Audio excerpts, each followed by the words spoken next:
এখানে net, set, JRF paper 1 ও সংস্কৃত যত্ন সহকারে পড়ানো হয়। এছাড়াও পাবেন অনলাইন ও অফলাইন কোর্সের সুবিধে। তাহলে দেরি না করে আজই যোগাযোগ করুন KMT। দেখো, আজকে দুটো টপিক আমরা দেখব। একটা হচ্ছে আমাদের যে গল্প সাহিত্য আছে, সেই গল্প সাহিত্য সম্বন্ধে একটু জানবো, আর তার সঙ্গে আমরা একটু অনুবাদে যাব। দেখো, অনুবাদটা তোমাদের সিলেবাসের মধ্যে দেওয়া আছে, বাংলা থেকে সংস্কৃত বা ইংলিশ এই টাইপের অনুবাদ কিছু তোমাদের দেওয়া আছে, তো সেটাও আমরা দেখবো ওখান থেকে। তো তার আগে দেখো, আমরা একটু সাহিত্যের দিকে যাব। তোমাদের সিলেবাসের মধ্যে উল্লেখ করা আছে গল্প সাহিত্য, ঠিক আছে? গল্প সাহিত্য কি, কোথা থেকে এর উৎপত্তি, ঠিক আছে, কোনটা আমাদের সিলেবাসের মধ্যে আছে সেটা আমরা একটু দেখবো। জাস্ট একটা গল্প সাহিত্য আমরা আগে পড়বো, বাকিগুলো আস্তে আস্তে পরবর্তীকালে দেখা যাবে। দেখো, গল্প সাহিত্যের মধ্যে কি আসছে।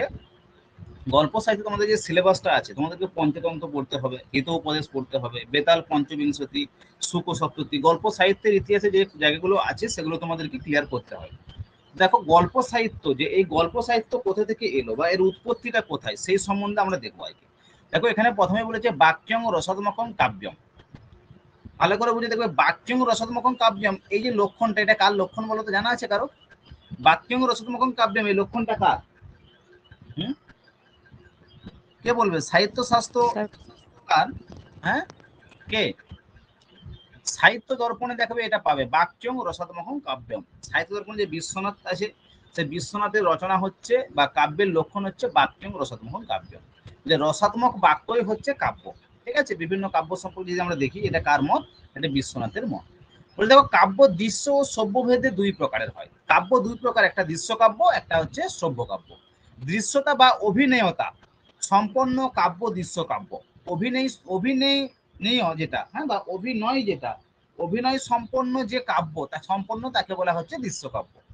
বলছে আর কাব্যপাঠ বা শ্রবণের মাধ্যমে কাব্যের রসাস্বাদন, তাই হচ্ছে শ্রব্য কাব্য। যেটা অভিনয়ের মাধ্যমে দেখা যাবে সেটা কি? সেটা হচ্ছে দৃশ্য কাব্য। দৃশ্য মানে দেখা যাবে। আর যেটা শ্রবণ কি বলেছে, দেখো, শ্রব্য কাব্যটা কি? যেটা শ্রবণের মাধ্যমে শুনে, যেটা শোনা যাবে, সেটাকে বলা হচ্ছে কি? শ্রব্য কাব্য। সভ্য কাব্যের তিনটি ধারা আছে। দেখো, সভ্য কাব্যের তিনটি ধারা, একটা হচ্ছে গদ্য কাব্য, একটি পদ্য কাব্য, একটি মিশ্র বা চম্পু কাব্য। তো দেখো, গল্প সাহিত্যের উৎপত্তিটা কোথায় আমাদের, কি জন্য গল্প সাহিত্যকে নিয়ে আসা হয়েছিল, তার টোটাল জিনিসটা আজকে আমরা এখানে ক্লিয়ার করব। তো এখানে বলি গদ্য পদ্য মিশ্র চম্পু কাব্য, ঠিক আছে? কার ভাগ? এটা সভ্য কাব্যের ভাগ। ছন্দবদ্ধ রচনা পদ্য কাব্য, যেটা ছন্দবদ্ধ রচনা যেটা, সেটা পদ্য কাব্য। পদ্যং এর বৃত্ত চতুষ্পদী, ঠিক আছে? আর অপাদ পদ সন্তান গদ্যং, গদ্যের বন্ধন মুক্ত রচনা হচ্ছে গদ্য, অপাদ পদ, ঠিক আছে, সন্তান। অপরপক্ষে গদ্য ও পদ্যের মিশ্রণে রচিত কাব্যখালী চম্পু কাব্য। এই যে গদ্য পদ্যময়ী চম্পু রি ভি বিয়তে, ঠিক আছে? তাহলে গদ্য আর পদ্য একসঙ্গে যখন মিক্সড হয়ে যায়, সেটাকে বলা হয় চম্পু কাব্য। গদ্য কাব্যের মধ্যে কয়েকটি ভাগ হচ্ছে কথা, আখ্যায়িকা, খণ্ডকথা, পরিকথা, কথালিকা, ঠিক আছে? কার ভাগ? না গদ্য কাব্যের ভাগ।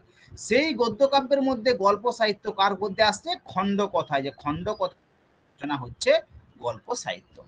তাহলে দেখো, আমরা প্রথমে কাব্য সম্পর্কে দেখলাম, যে কাব্য কি না বাক্যং রসাত্মকং কাব্যম। কাব্যের পর আমরা কি দেখলাম? দৃশ্য কাব্য আর সভ্য কাব্য দুটো ভেদ। দৃশ্য মানে যেটা অভিনয়যোগ্য, তাকে দৃশ্য কাব্য বলা হয়। আর যেটা শ্রবণের মাধ্যমে আমরা রসাস্বাদন করি, সেটা হলো সভ্য কাব্য। সভ্য কাব্যের তিনটি ভাগ আছে, একটি গদ্য, একটি পদ্য, আর একটি হচ্ছে চম্পু কাব্য, মানে গদ্য পদ্য মিশ্রিত। তো এই যে গদ্য পদ্য মিশ্রিত, এই গদ্যের মধ্যে আবার কয়েকটি ভাগ পাবে, কথা, আখ্যায়িকা। কথা বলতে কথা কাব্যের উদাহরণ আমরা দেখেছি অলরেডি, কাদম্বরীর মধ্যে আসবে কথা, হ্যাঁ। আখ্যায়িকা যে হর্ষচরিত হচ্ছে আখ্যায়িকা টাইপের। আর খণ্ড কথা যে পড়বো, খণ্ড কথার মধ্যেই আমাদের কি আসবে? গল্প সাহিত্যের উদ্ভব বা উৎপত্তি। কোর মধ্যে? না খণ্ড কথার মধ্যে গল্প সাহিত্যের উৎপত্তি আমরা এখানে পাবো। ওকে, এইখান থেকে দেখো গল্প সাহিত্যের উৎপত্তি হচ্ছে। এরপর বলে যে সংস্কৃত সাহিত্যের যে বিশাল অঞ্চল জুড়ে গল্প সাহিত্যের অবস্থান, গল্প সাহিত্যে গল্পকার গল্প কাহিনী বর্ণনা করে, একটি নীতিবাক্যের অবতারণা করেন। গল্প সাহিত্য বর্ণনা করে একটি নীতিবাক্যের অবতারণা করেন। সুপ্রাচীনকাল থেকেই গল্পের প্রতি মানুষের একটা স্বাভাবিক আকর্ষণ ছিল, সুপ্রাচীনকাল থেকে। আবালবৃদ্ধ বনিতা সকলেই গল্প ভালোবাসে। গল্প অবসর কাটানোর অন্যতম উপায়। আমরা ট্রেনে বাসে বিভিন্ন সময় যখন কোথাও জার্নি করি, সেক্ষেত্রে একটা গল্পের বই আমরা পড়ি, ঠিক আছে? তাহলে গল্প হচ্ছে অবসর কাটানোর সময়, ঠিক আছে? বিভিন্ন টাইমে পড়াশোনা নেই, গল্প পড়ি।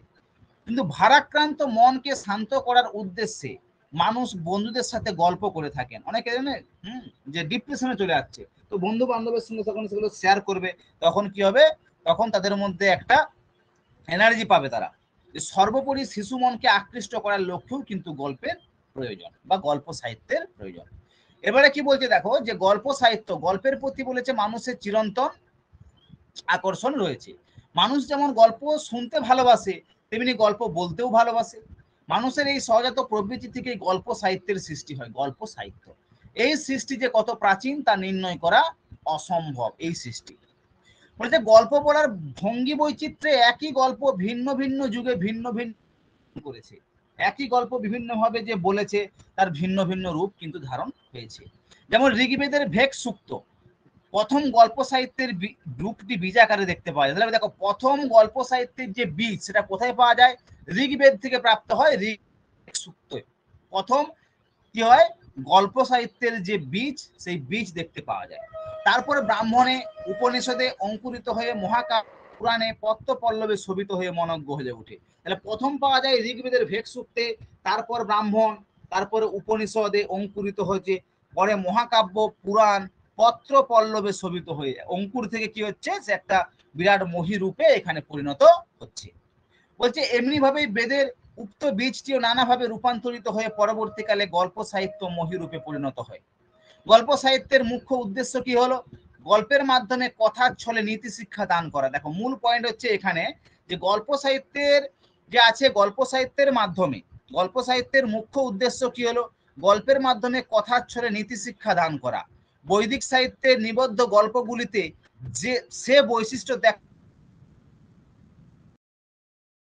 প্রাচীন ভারতীয় গল্প কথার প্রথম নিদর্শন হিসাবে পাওয়া যায়। তাহলে উদ্দেশ্য কি বলতো, যে মাধ্যমে কথার ছলে শিশুদেরকে কি করা হয়, গল্পের মাধ্যমে কথার ছলে শিশুদেরকে কি করব এখানে না, এখানে নীতি শিক্ষা দান করা হয়। এটাই ছিল তাদের মূল উদ্দেশ্য। ওকে, দেখো গল্প সাহিত্যের ভূমিকা যদি দেখতে যাই আমরা আরো অনেক তথ্য পাবো এখান থেকে। তো কিছু কিছু তথ্য, চিত্ত বিনোদনের গল্প সাহিত্যের সৃষ্টি হলেও এই বিকাশ, সাহিত্যের বিকাশে লোকশিক্ষার প্রেরণাও যথেষ্ট ছিল। রাজার আদেশ বা কুমারের নীতিশাস্ত্র, অর্থশাস্ত্র ও সময়শাস্ত্রের শিক্ষা করে তৎকালীন কবি, সাহিত্যিক এবং শিক্ষকগণ গল্প সাহিত্য রচনায় প্রবৃত্ত হয়েছিলেন। ফলে গল্প সাহিত্য, অর্থশাস্ত্র, নীতিশাস্ত্র ও সমাজ দর্শনেও বহু উপাদান এখানে চিহ্নিত আছে। সাহিত্যের দুটি ধারা লক্ষ্য করা যায়। কিরকম না, একটা হলো নীতিমূলক ধারা, অপরটি রূপকথা। ভালো করে দেখবে, প্রাচীন কাল থেকে বলছে কি গল্প সাহিত্যের দুটি ধারা লক্ষ্য করা যায়। নীতিমূলক ধারা একটা পাবো, অপরটা পাবো কি রূপকথা।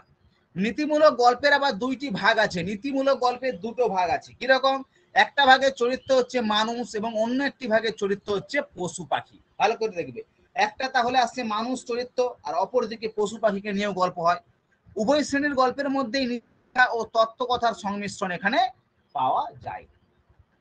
দেখো এবারে আমাদের কি টপিক গুলো আসছে, দেখো যে মুখ্যত গল্প সাহিত্যের উদ্ভবের জন্য বিচার করলেই বোঝা যায় যে আখ্যান ভাগ্যে শিশুদের বোধগম্য করার জন্যই এগুলোতে সহজ সরল ভাষার ব্যবহার হয়েছে। আবার গল্প সাহিত্যের কয়েকটি বৈশিষ্ট্য হলো যে শিশু গঠিত গল্পের নীতিটি অনায়াসে মনে রাখতে পারে, তার জন্য গল্পের ও নীতি নির্ধারক একটি করে শ্লোক যুক্ত করা হয়েছে। নীতিমূলক গল্প যেমন পঞ্চতন্ত্র, হিতোপদেশ ইত্যাদি।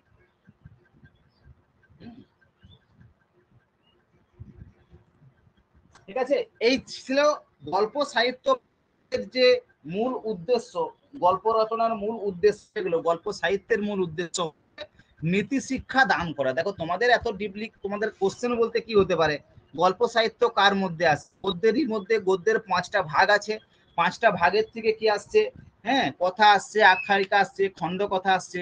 সে খণ্ড কথার মধ্যে গল্পের প্রাপ্তি, ওখান থেকেই গল্প সাহিত্যের উদ্ভব হয়েছে। এইবারে আমাদের শুধু একটা গল্প সাহিত্য, দেখো এখান থেকে কোশ্চেন তোমাদের একটা দুটো কোশ্চেন হতে পারে, যে বিরাট কিছু কোশ্চেন থাকবে তা নয়। তো জাস্ট তোমাদেরকে তাও পড়তে হবে যে গল্প সাহিত্যের মধ্যে কি কি দিতে পারে বা গল্প সাহিত্যের মধ্যে টোটাল তথ্যটা কি আছে। তো আজকে আমরা শুধুমাত্র পঞ্চতন্ত্র সম্পর্কে এখানে দেখবো, তারপরে আমরা অনুবাদে চলে যাব। ঠিক আছে, দেখো পঞ্চতন্ত্র কি বলছে, দেখো তোমাদের যদি কোশ্চেন হয় কোথা থেকে কোশ্চেনটা হতে পারে, পঞ্চতন্ত্র যে আলোচনা করেছে, পঞ্চতন্ত্রের মধ্যে কতগুলো তন্ত্র আছে। দেখো পঞ্চতন্ত্র মানে এখানে পঞ্চতন্ত্র মানে 5টি তন্ত্র পাওয়া যাবে। হ্যাঁ, পঞ্চতন্ত্র মানে 5টা তন্ত্র, বিশাল অংশ জুড়ে অবস্থান হয়েছে। প্রাচীনতা ও সম্ভারের মধ্যে পঞ্চতন্ত্র স্থান সবার উপরে। পঞ্চতন্ত্রের স্থান প্রায় 50টি গ্রন্থ অনুদিত ও প্রকাশিত হয়েছে। তা সত্ত্বেও গ্রন্থটি রচয়িতা হিসেবে কে না বিষ্ণু শর্মার নাম পাওয়া গেছে। তাহলে পঞ্চতন্ত্রের রচয়িতা কে? বিষ্ণু শর্মা। এখান থেকে তোমাদের একটি কোশ্চেন হবে, পঞ্চতন্ত্রের রচয়িতা কে? বিষ্ণু শর্মা। এর পরের কোশ্চেন হতে পারে কি, পঞ্চতন্ত্রের মধ্যে কতগুলো তন্ত্র পাওয়া যায়? 2 নম্বর কোশ্চেন। হ্যাঁ, পাওয়া যাবে এখানে।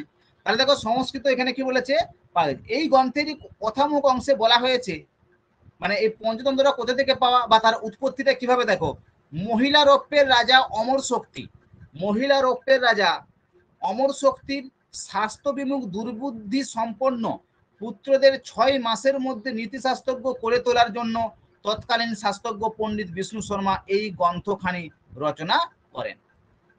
তাহলে গ্রন্থটা কার উদ্দেশ্যে রচনা হয়েছিল? মহিলা রৌপ্যের যে রাজা ছিল অমর শক্তি, তার স্বাস্থ্য বিমুখ দুর্বুদ্ধি সম্পন্ন যে পুত্র, ঠিক আছে, সেই পুত্রদেরকে কি করেছিল, 6 মাসের মধ্যে নীতি শিক্ষা দিতে হবে, এবং সেই 6 মাসের মধ্যে নীতি শিক্ষা দেওয়ার জন্য, গড়ে তোলার জন্য তৎকালীন শাস্ত্রজ্ঞ পণ্ডিত বিষ্ণু শর্মা এই গ্রন্থখানিটি রচনা করেছিলেন, পঞ্চতন্ত্র। এই গ্রন্থের প্রস্তাবনায় কবি বলেছিলেন, সকলার্থ শাস্ত্র সারং জগতি সমালোক্য বিশদমেদম তন্ত্রী পঞ্চভীরেত চক্কার সুমনোহরং কাব্যম। অর্থাৎ সমস্ত অর্থশাস্ত্র, কাব্যশাস্ত্র, সংহিতা গ্রন্থ পর্যালোচনা করে বিষ্ণু শর্মা মিত্রভেদ, মিত্রপ্রাপ্তি, কাকলকীয়, লব্ধপনাশ, অপরক্ষিত, হ্যালো এটা স্ক্রিনশট, একটা স্ক্রিনশট পাঠিয়ে দিন, আমি তোর পরে বলছি, ক্লাসে আছে। স্ক্রিনশটটা দিন, ঠিক আছে। এখানে বলছে দেখো, এখানে আমাদের যে বিষ্ণু শর্মা আছে 5টি তন্ত্র এখানে উল্লেখ করেছে। 1 নম্বর মিত্রভেদ, মিত্রপ্রাপ্তি, কাকলুকীয়, লব্ধপনাশ, হ্যাঁ, আর হচ্ছে অপরীক্ষিত কারক। এই 5টা কোশ্চেন তোমাদের হতে পারে। পঞ্চতন্ত্রের যে 5টি তন্ত্র ছিল তাদের নাম কি, এইটাই তোমাদের কোশ্চেন হবে, ঠিক আছে। আর রচয়িতা কে, কোথাকার রাজার উদ্দেশ্যে পঞ্চতন্ত্র রচনা করা হয়, এই রকম টাইপেরই তোমাদের কোশ্চেন কিন্তু হবে। এর থেকে যে বিরাট কিছু চাপের কোশ্চেন দেবে সেরকম কিন্তু নয়। এখান থেকে কোশ্চেন যদি হয় এই রকমই কোশ্চেন তোমাদের হবে। ক্লিয়ার? এবারে দেখো এখানে বলেছে, দেখো যে 5টা তন্ত্র আমরা পাবো। দাক্ষিণাত্যের মহিলা রৌপ্য নগরীর শাসক অমর সিংহের মূর্খ ও নির্বোধ পুত্রদের বাস্তব জ্ঞান ও নীতি শিক্ষা দেওয়ার উদ্দেশ্যে শিক্ষক কবি বিষ্ণু শর্মা এই গ্রন্থটি রচনা করেন। প্রথমেই দেখো এখানে আসছে মিত্রভেদ। মিত্রভেদটা কি আসবে না, মিত্রভেদে বলেছে দেখো মোট 22টি তন্ত্রে মোট 22টি গল্প আছে। এই মিত্রভেদ তন্ত্রে কতগুলো গল্প আছে? 22টি গল্প আছে। মূল গল্পের চরিত্র হচ্ছে দমনক ও কর্টক নামে 2 সিগাল। দুটো সিগাল হচ্ছে মুখ্য চরিত্র। পিঙ্গলক নামে একটি সিংহ এবং সঞ্জীবক নামে একটি ষাঁড়। এই মূল গল্পকে কেন্দ্র করে বাকি 21টি গল্প সৃষ্টি হয়েছে। এই তন্ত্রে সাম, দান, ভেদ এবং দণ্ড বিষয়ে রাজনীতির কথা এখানে উল্লেখ আছে। এখানে কিলক উৎপাদনকারী বানরের দুর্দশা, কাকের বুদ্ধিতে কেউটের বিনাশ, শশকের বুদ্ধিতে সিংহের বিনাশ, জীর্ণধন বণিকের কথা প্রভৃতি এখানে সন্নিবিষ্ট গল্পগুলি অত্যন্ত চিত্তাকর্ষক হয়ে উঠেছে। তাহলে দেখো মিত্রভেদের মধ্যে, মিত্রভেদ মানে দেখো তার যে মিত্রর মধ্যে কি থাকবে, একটা ভেদ তৈরি হয়ে তারা সবাই আলাদা হয়ে যাবে। মূল যদি বিষয় আমরা এখানে দেখতে চাই, ঠিক আছে। তো আলাদা হয়ে যাওয়ার পরে পরবর্তীকালে কি মিত্র প্রাপ্তি, আবার কি হবে, মিত্র তারা প্রাপ্তি করবে, বন্ধুত্ব ফিরে পাওয়া। মিত্রপ্রাপ্তি নামক দ্বিতীয় তন্ত্রে মোট 6টি গল্প আছে। মূল গল্প আরম্ভ হয়েছে লঘু পতনক নামক কাকের কথা দিয়ে। এই গল্পটিকে কেন্দ্র করে আরো 5টি গল্প আছে মিত্রপ্রাপ্তি। তো জাস্ট বেশি কিছু এখানে দরকার নেই, মূল তত্ত্বগুলো যেগুলো আছে সেই তথ্যগুলো তোমরা একটু নিয়ে নাও এখান থেকে। যে বিরাট কিছু ডিপলি আমাদের যাওয়া দরকার সেরকম ভাবে কোনো কোশ্চেন এখান থেকে যে তোমাদের হবে না, এই কয়েকটা তথ্যই এখান থেকে তোমাদের দিতে পারে। ওকে, তারপরে দেখো কাকলুকীয় কি বলছে, দেখো কাকলুকীয়তে কি বলেছে, কাকলুকীয় বলা হয় সন্ধি বিগ্রহ বলা হয়, কাকলুকীয় অবলিক সন্ধি বিগ্রহ বলেছে। বিষয়ক তৃতীয় তন্ত্রে আছে মোট 4টি গল্প, মাত্র 4টি গল্প এখানে পাওয়া যায়। তৃতীয় কাকলুকীয় তন্ত্র সন্ধিও বিগ্রহ অবলম্বনে রচিত।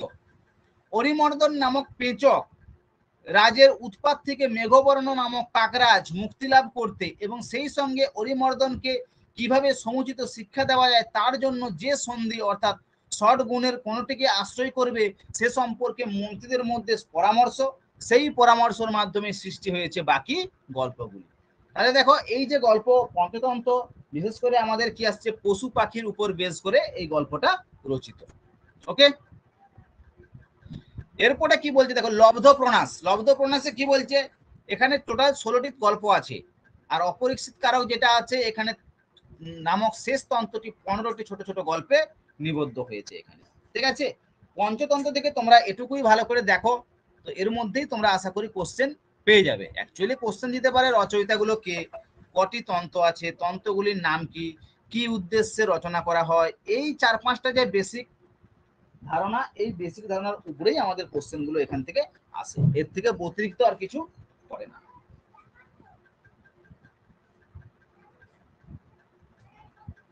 ঠিক আছে, তাহলে এটা মোটামুটি তোমরা দেখে রাখো। তারপরে দেখো আজকে আমরা একটা টপিক করবো বললাম, সেটা হচ্ছে কি আমাদের